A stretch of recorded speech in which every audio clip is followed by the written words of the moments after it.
Hands. Could this really prevent a deal with Iran? Well, look, I am neither diplomat nor diplomatic, but they say diplomats appreciate face-to-face conversation. And Kerry will be bedridden, at least, not bedridden, but it'll be difficult for him to get on a plane in the next couple of weeks. Now, the question is he able to get to that June 30th deadline, which is a hard deadline to have a deal?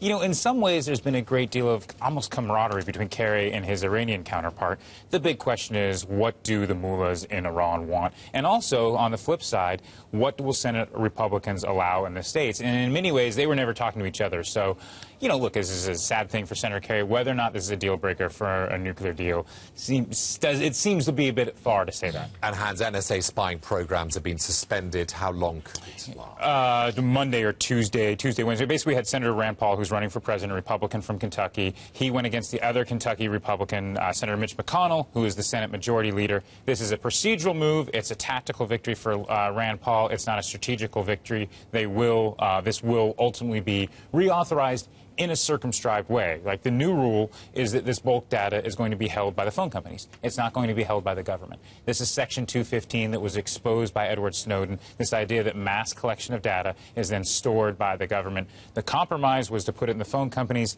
Some people wanted to have it a 2-year grace period. Some people wanted a 6-month grace period. It looks like the 6-month version is the one that's going to go through.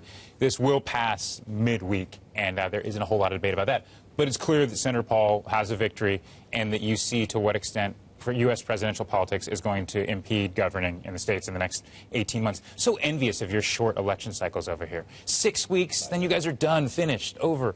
We've got 18 months of this. Well, we're cheaper in the UK, and then we tend to import U.S. advisors, which... And Australians. Charge a fortune. Apparently don't turn up very often. Do we know how much the U.S. advisors were paid? Are there public disclosure I saw a figure for the Labour advisor who was a U.S. advisor. This is Axelrod. Yeah, he came here a couple of times to really drive that election. But the Conservatives had an Australian, so it's a very international election, actually. But you like your dinner parties, very international. Global. Global. But you mentioned it, so you think this is part of a sort of there's the story around the NSA and the powers that the government has to survey, but then there's also a story around the run-up to the election, and that's the context for this. Yeah, I mean, what you clearly see is the Senate Republicans are going to be able to gum up legislating. They're going to be able to gum up the process, even within their own internal party fights. That's what happened here. But ultimately, Section 215 is going to be reauthorized in a circumscribed way, but Rand Paul has a clear victory.